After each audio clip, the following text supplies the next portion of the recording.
안녕하세요. 행복부자 연구소입니다. 혹시 캐나다의 한 작은 섬에요. 어떤 건물이 있는데 그게 어떻게 한 사람의 돈에 대한 생각을 뭐랄까 완전히 바꿔놓고 또 100년 넘게 기억되는 그런 유산을 만들었을지 궁금하시지 않으신가요? 오늘은 오연석 교수님의 좀 특별한 경험을 통해서요.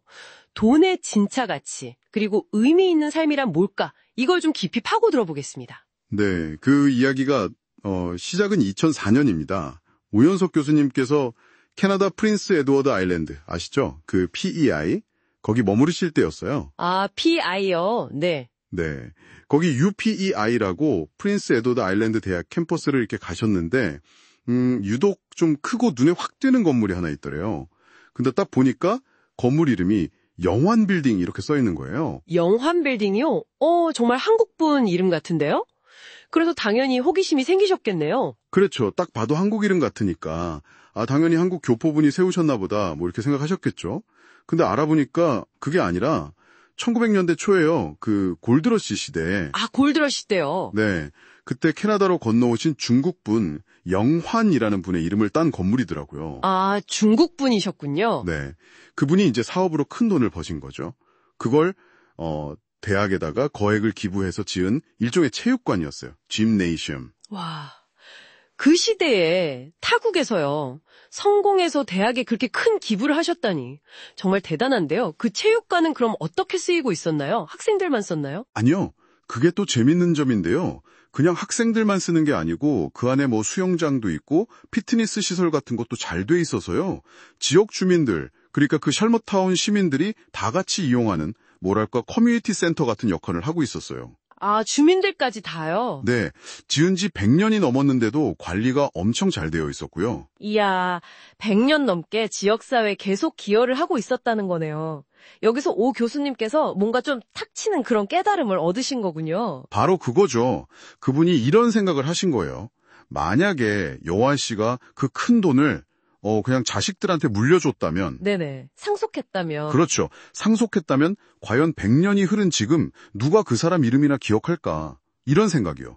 그런데 기부를 했기 때문에 그 이름이 건물에 딱 박혀서 100년 넘게 수많은 사람들한테 기억이 되고 아, 심지어는 그 후손들도요. 되게 자부심을 느끼면서 뭐 결혼식이라든지 다른 기념행사 같은 걸 그 건물에서 연다고 하더라고요. 와, 정말 그렇겠네요. 네.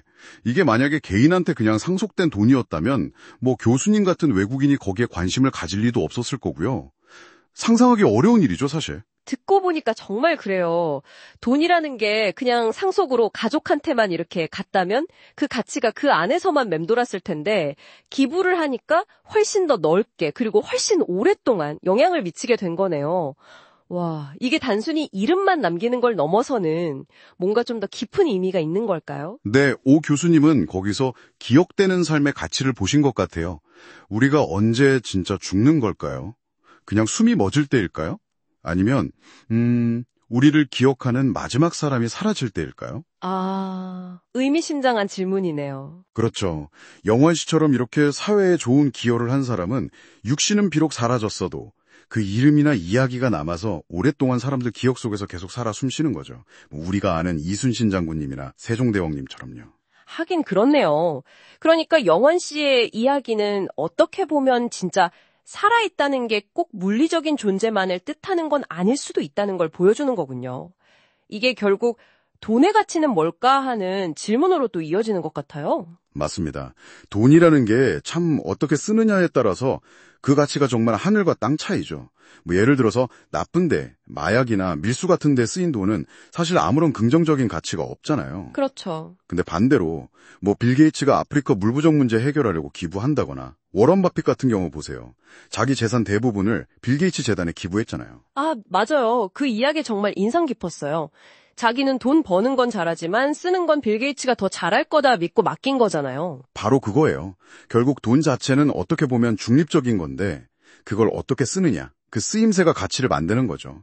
돈이 그냥 개인의 부에 머무는 게 아니라 이렇게 사회적인 기억으로 연결되고 더 나아가서 인류 전체에 좋은 영향을 줄 때 그때 진짜 의미와 가치가 생기는 것 같습니다. 듣고 보니 오연석 교수님께서도 영환 씨 이야기에서 받은 영감이 있으셨던 것 같아요.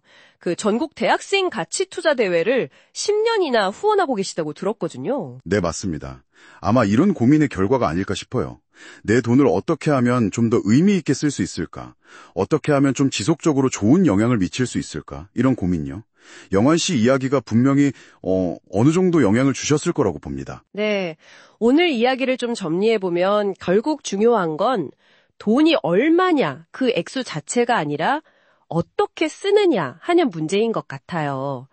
특히 그냥 쓰는 게 아니라 사회에 좀 선한 영향력을 남기고 오랫동안 좋은 기억으로 남는 그런 방식, 그게 돈의 가치를 정말 극대화하는 길이 아닌가 하는 생각이 드네요. 네, 맞습니다. 영환 씨의 그 선택이 100년이 지난 지금도 우리에게 큰 울림을 주는 것처럼요. 네, 영환 씨의 이야기를 들으면서 어쩌면 당신에게 가치 있는 유산이란 무엇일지 한번 생각해 보시면 어떨까요? 이게 꼭 돈이 아니어도 좋습니다. 당신이 이 세상에 남기고 싶은 긍정적인 기억 혹은 그런 영향력은 어떤 모습일지 잠시 떠올려 보는 시간을 가져보는 것도 좋을 것 같습니다.